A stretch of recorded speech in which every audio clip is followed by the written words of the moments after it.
Alright guys, how's it going? Welcome back. Well, today I've got something special for you because I've bought something very interesting. A few weeks ago I got an email from a viewer called Andy and he asked me if I wanted to buy his old S-Class Mercedes. Now, as you well know, I'm a huge fan of the S-Class, so obviously this piqued my interest. I replied to Andy and asked him for some more information, and it turns out what he wanted to sell was quite rare. It was a 1997 S320. Now that means it's the W140 model, which I've never owned, and in fact thinking about it, I've never even driven. They're quite rare cars now, these, you just hardly ever see them. If you don't know much about the W140, it was the S-Class that ran from 1991 until 1998, and many people regard it as the best Mercedes S-Class ever made. Mercedes reportedly spent over $1 billion creating this model. They wanted to make the best S-Class ever made. It was famously designed by Bruno Sacco, and to be honest with you, I'm not a huge fan of the styling. It's very brutalist. It certainly wasn't the prettiest S ever made, but I believe it to be the best. Andy said that he wanted £2,000 for this car, but when I saw the photographs, the whole front end I think wants repainting. It's faded in the sun.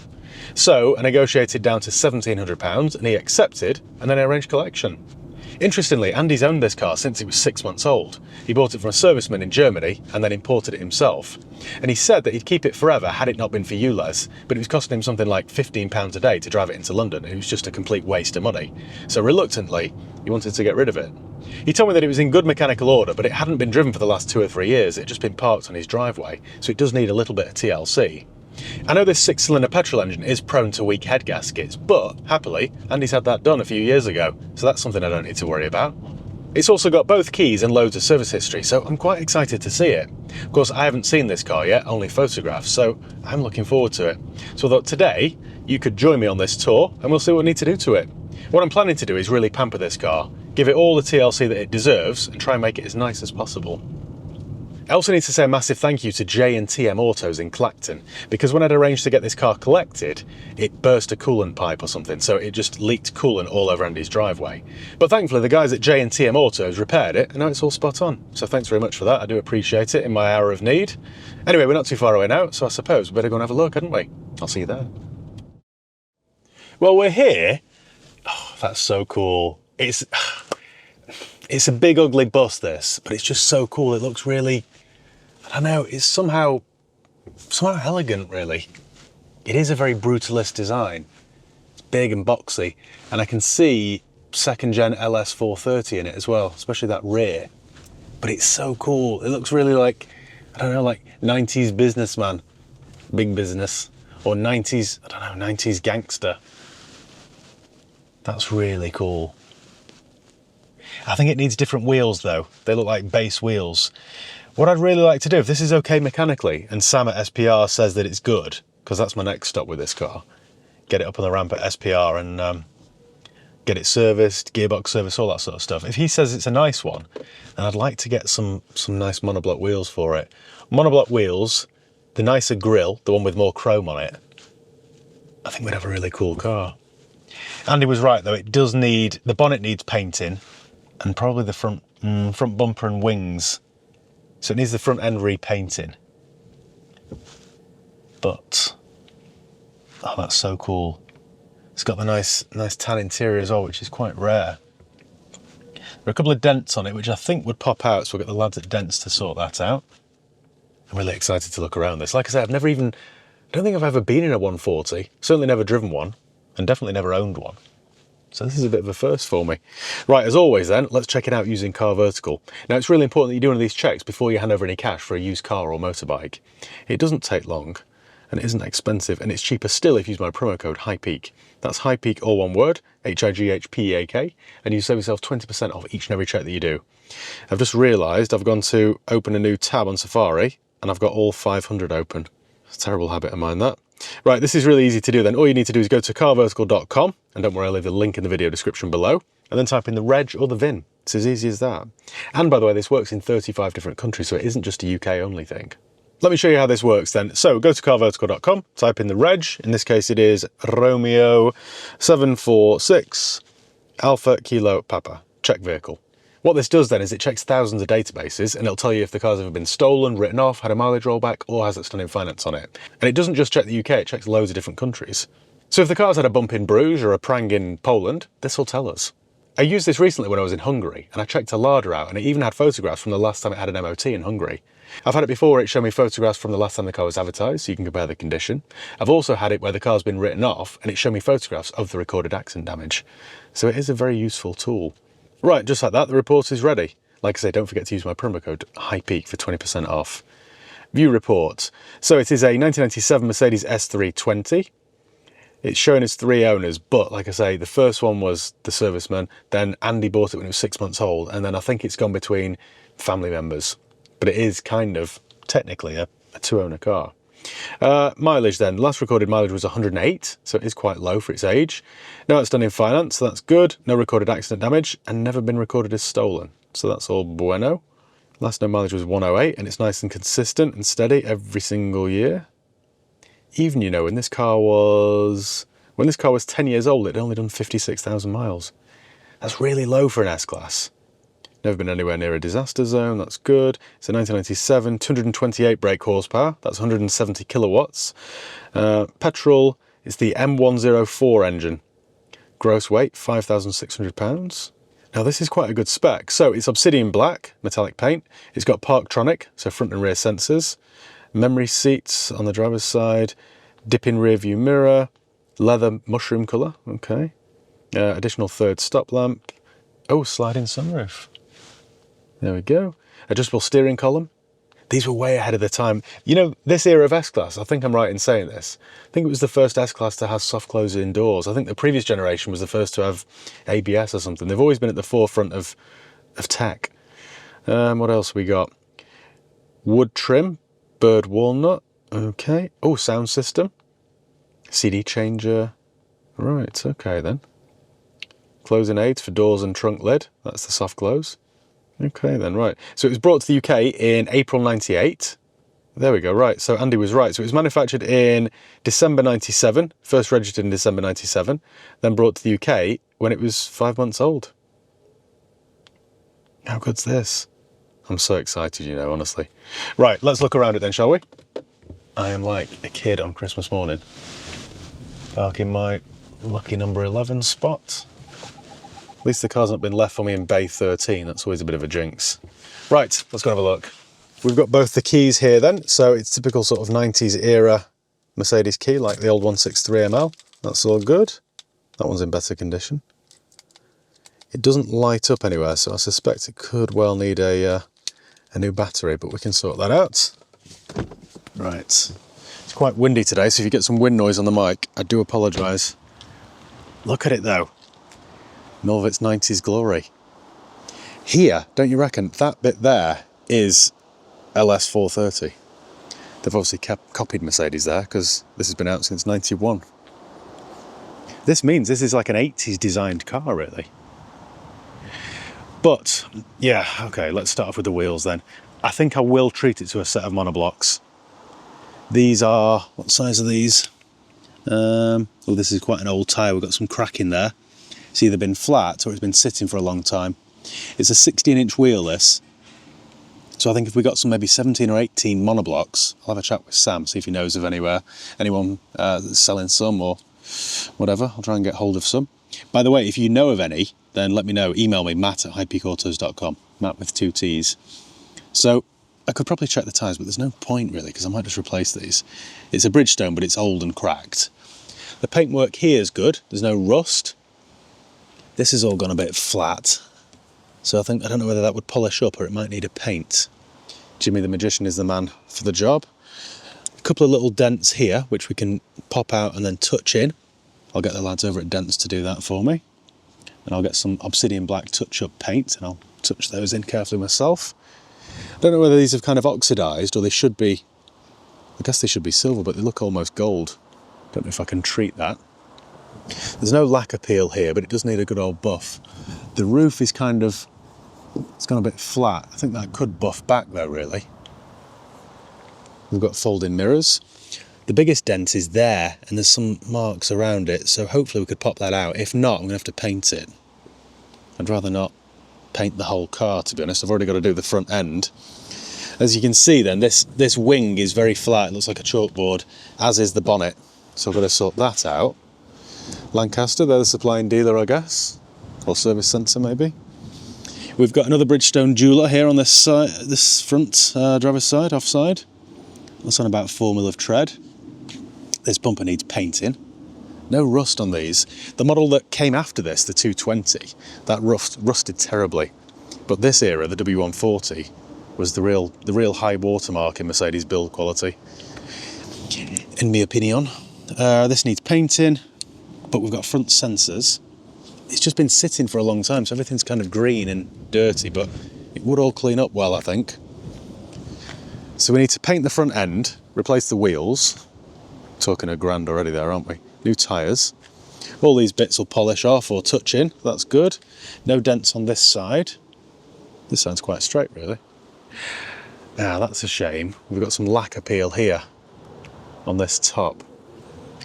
And there's nowhere to lose it. Like, if it was here, you could lose it at that line, couldn't you? But here, I wonder if we could blow this into that.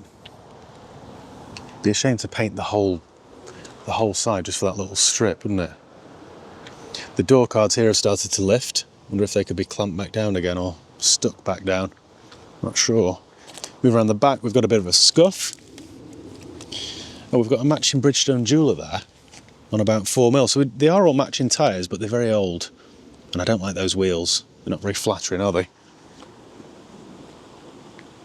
Oh, it's so cool, this. Apologies, I'm going to use that word an awful lot. The back lights, they just look dirty. They could do with a clean, really. That reflecting bar there, I think you can take those off and clean them. It's got a bit of condensation behind it, but I think we can sort that out. Excuse me, still full of a cold. Got rear parking sensors, that's good. I think this era of S-Class had a little silver or chrome tab that comes out here to make it easier to close the boot without dirtying your hands. I'm not sure how we get in the boot yet. So this is a facelift 140. I think they facelifted it in 96, I think. So we've got a slightly better interior and clear indicators. Early 140s were two-tone as well, or the majority were. So this is all one colour, which I think looks a bit more modern. Inside then, my keys aren't working, so we'll have to replace the batteries.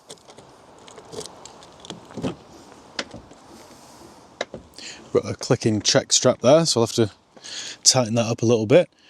Inside, oh, it smells like 90s Merc. It smells really nice. We've got the nice soft leather interior. We've got the thick carpets here. This is a really cool car, this. We've got, oh look at this, mats over mats. Original Mercedes ribbed mats. This is very clean. So we've got, I don't know what you call it, electronically operated steering column there. Manual handbrake, like most Mercs. We have got rear blind. There's just so much to show you here. Let's have a look under the bonnet then first, shall we?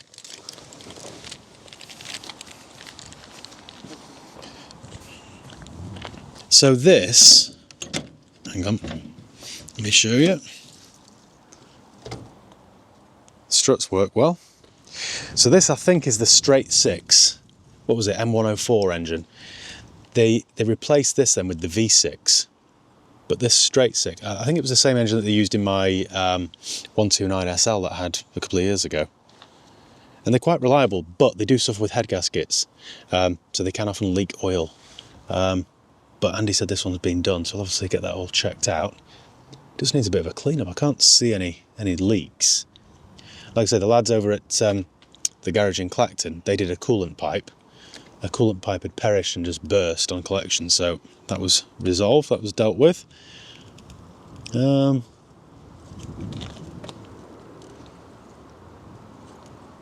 just seen a sticker here for Auto Aircon, Essex, serviced in 2012. Andy said that this car had just been used mostly for, like, you know, just driving around, picking up the kids from school, that sort of thing. It's never really done much work. So it's not had a hard life, really. It's all good. Now the interior, there's a bit of wear here on the bolster. That started to rip, which is a shame. And that. It'd be nice to get this refurbished, wouldn't it? But I'm going to end up spending thousands. I would like to treat this to a wooden wheel as well. Now on my R129 SL, I bought a replacement wheel for it from a third party. It came without the airbag, and you just put the new wheel on it. And it does make a big difference because it would match with all the other burr walnut and would look quite smart. Under here then we've got, we've got the key card for it. That's rare. The Funk card. Remote control card like my SL R230. Then we've got a remote here for the CD changer, I guess. It's all nice and original. That's not all broke, that's good. The armrest needs refurbishing. Maybe if we take this to Jim the Trim over at Auto Trim, he could sort these seats out, because that's ripped as well. And it's way off colour, that. I don't know if that's been dyed. Oh, it has been painted. I bet Jim could do something with this. Replace the seat base on the passenger and on the driver. And also sort this out. Got loads of service history here. So that's all good. Logbook there. Seat covers, more mats on mats. Got heated seats. Never been smoked in. Look at all the buttons and everything now. Everything's just like new. Nothing's worn.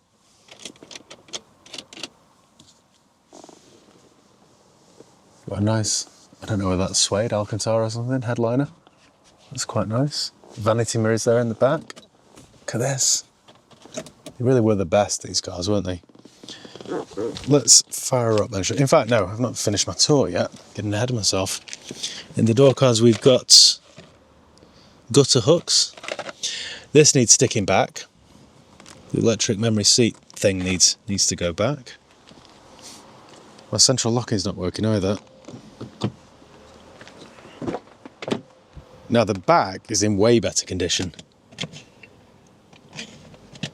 This genuinely looks like it's had a very, very easy life back here. Everything's in good condition. It feels like old 80s Mercedes. A few cobwebs that we can get rid of. Loads of space in the back of this. It's just so elegant and cool. Vanity mirror there that pops out. And we've got, not sure what they are, they look like sensors for something. We've got soft closed doors back here as well. Are you watching this? Maybe not. Oh, there we go. There we go. Just needs some TLC, doesn't it? I think it's come to the right place there, really. This is just the standard wheelbase. They did do a long wheelbase as well. Some more paperwork here for, I don't know what. Oh, trade point B&Q. Then that side, that's empty. So we've got my brake light there that needs repairing or replacing. We've got a first aid kit here. Still got its original first aid kit.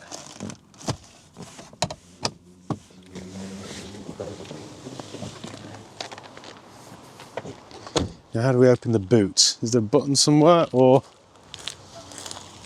do we use the key? Oh, there we go. See, this is what I was talking about. You see that? It comes out so you don't get your hands dirty when you're closing it. They really have thought of everything. We've got jump leads, 6-disc Mercedes changer, tyre inflator, more receipts there. Under here we've got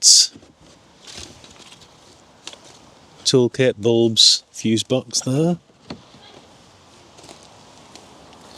Well, it's all here, it's all very, very complete. I love that. Now, early pre-facelift models had a little antenna here that would stick out because it was the days of, days before parking sensors. So the driver then could see where the end of the car was by using this little antenna as a guide. But that was ditched with the facelift version. It's just been sitting for ages. It's just full of cobwebs and leaves and whatnot. But I can't wait to get stuck into this. So, let me talk you through what I'm going to do first of all. First of all, I think we're going to run it to Sam at SPR and see what it needs. give the engine a full service, new spark plugs, whatever it needs, we'll get that sorted. Check the coolant, brake fluid, I'll let Sam do that. And then we'll service the gearbox as well while it's there, make sure the air conditioning works fine. Then I'd like to replace the wheels, as I've said, to some monoblocks. Then we'll take it to, oh, I need to get a grill for it. I'll have a look on eBay for a new grill. What else? Take it to Jimmy then to get the paintwork sorted. So paint the front end and then give the rest of it a buff and a touch in. We get these dents popped out. Then we'll work on the interior. Then we'll take it to Jim at Auto Trim, get him to sort these seats out. In the meantime, I might order a steering wheel. This could be quite a costly project, but I think it's worth it. Having said that, we need to see what it drives like first. So it's done 109,000 miles. I just love the gauge cluster as well. Well, that sounds sweet straight away. Sounds just like my old SL. Put my heated seat on because it's a chilly day. Steering column adjuster. Okay, that's not working. The seat's not working. Windows? Windows are working. Oh, they're double glazed as well. Look at the thickness. Can you see that?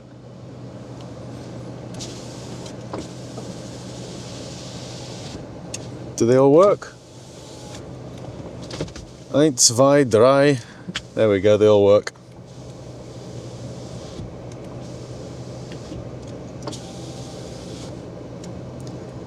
Now we've got, do my mirrors work? How do we fold them out? You turn it that way? No, they do not. I think we could have a blown fuse here, you know, because too many things don't work.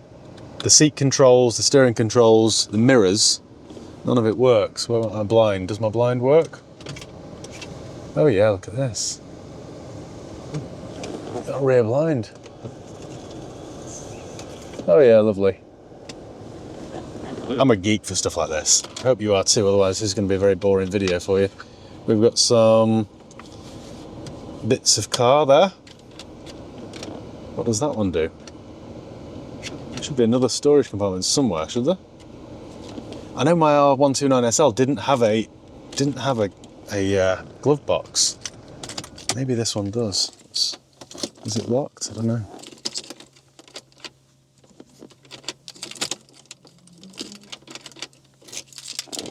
What's going on with this? Oh, there we go, there we go. Now we're talking. We've got S-Class Owner's Manual.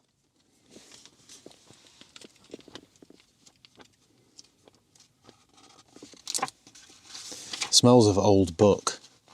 There's what looks like a Maynard's wine gum there that's gone all mouldy. Gross. We've got a electrical screwdriver there, some bulbs. Oh, look at this. Is that a cup holder? Oh yes, look at this. Well, Bruno, I don't think much to your cup holder design, lad. But apart from that, the rest of the car's very well thought out. Oh, we've even got, look at this, like sponge down here so that if you drop something out of your pocket, it doesn't fall down the car. Every car should have that. Right, let's fire it back up again, shall we? Oh, it purrs. So it's overdue a service by 47 days. Let's have a look actually, see if there's a service book, shall we? There's loads of paperwork, reams of it. I can't show you actually because it's got people's address on it, but... Oh, right, okay. Remove cylinder head, replace gasket, hoses, heater clips, blah, blah, blah. Oh, this is a big bill. So it's had water pump, thermostat, head gasket sets, hose, seals, pulleys. That was £2,481. Then had another service at 540. Well, thanks, Andrew, because you spent an awful lot of money on this.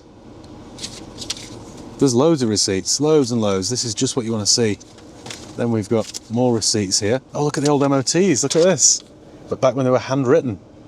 Oh, look at this. This isn't even for this car. It's for an old Rover, a blue Rover, 1969, 3.5 litre petrol. but that sounds good. Then we've got more service receipts, more service receipts. This has been looked after. Okay, perfect. There's loads of history there then. Even got, look, the radio code card, look at that. I love to see stuff like this. Right, I think then, ladies and gents, we need to get this on the road, don't we? We've got a bit of mould there. Get this on the road, see how it drives, and then decide where we're going first. I think Sam at SPR, personally. I mentioned to him that I was thinking about buying one of these, and he was all excited, so we'll get it to him. Right, well, this is going to be my first time driving a W140 S-Class, and I'm very excited. If this drives anything like my old 129 SL, I'll be over the moon. My air conditioning is ice cold. Oh, it sounds quite responsive. It sounds good. Steering's nice and light. Straight away, it just feels beautiful. The seat's nice and soft. The steering's nice and light. Pedals are nice and easy. I want to see what this drives like, though. I want to see what it's like over bumps and see if it's clunky or knocky. If it is, I can't adjust my seat either. If it is, it's going to need some suspension work, but it feels quite solid so far. I think first stop then Sam, because I need to get these fuses sorted. I just hope it is just a blown fuse, because I can't see out my mirrors or anything because they're folded in.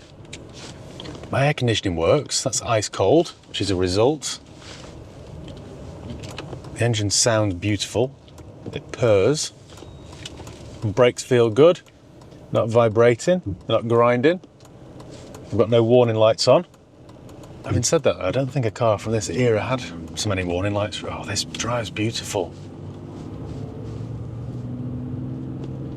It's effortless. And I know that that word is used an awful lot these days when talking about cars, but it really is. It just glides. The drive of this, you know, reminds me of an X308 XJ. It's like that. It's just silky smooth. I love this. I don't know whether it's a 4-speed auto or a 5-speed auto. I've got no idea. I'll have to ask Sam. Does my radio work? It's asking for a code, which we've got. That's all right then. I'll sort that out later when I'm not driving. Well, it goes over the bumps brilliantly. That stretch of road there is riddled with potholes, and I didn't feel a single jolt. Didn't hear any rattles or knocks or bangs. This is beautiful. It really needs a wood wheel though.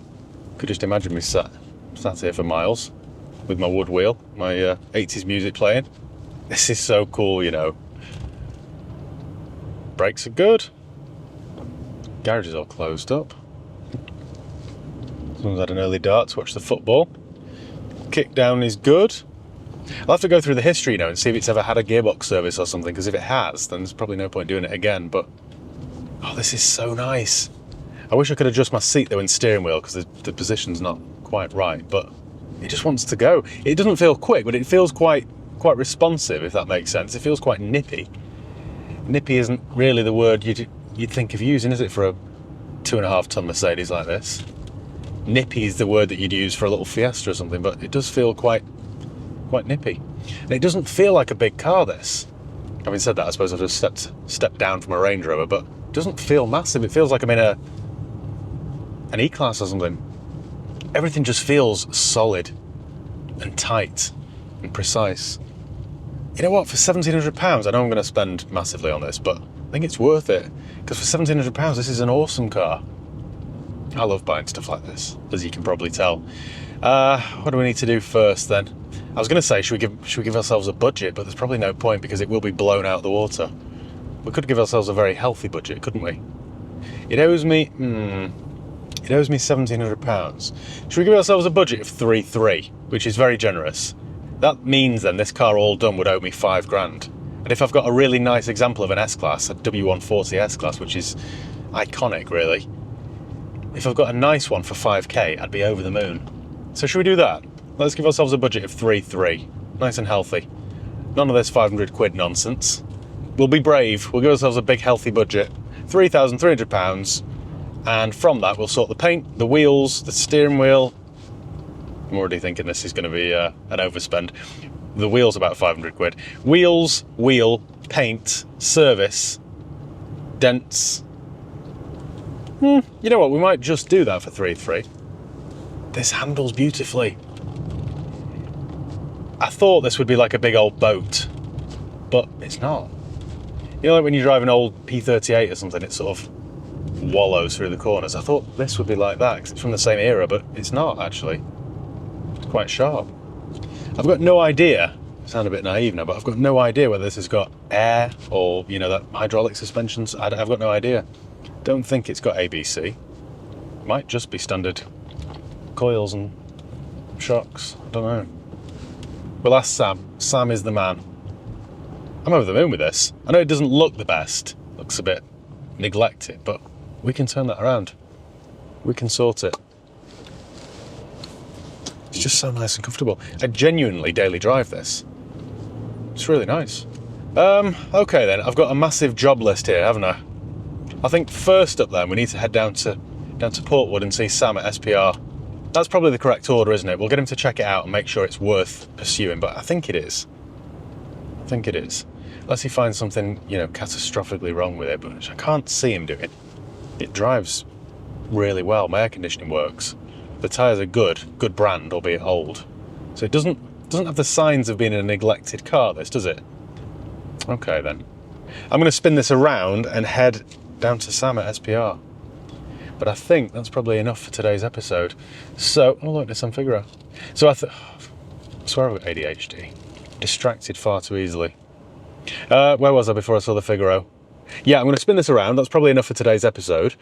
So I'm going to head to Sam at SPR now and get him to get it up on his ramp and crack on with the work. I'm over the moon with this though. So thank you, Andy, for getting in touch in the first place. Thanks for being patient. We finally got it collected.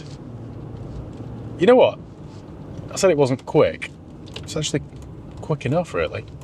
Anyway, enough wittering on. I shall see you in part 2. So thank you once again for watching. Make sure you give the video a thumbs up if you enjoyed it. Make sure you subscribe if you haven't done already. You can follow me on Facebook, Instagram, Twitter, and TikTok. I'll leave the links below.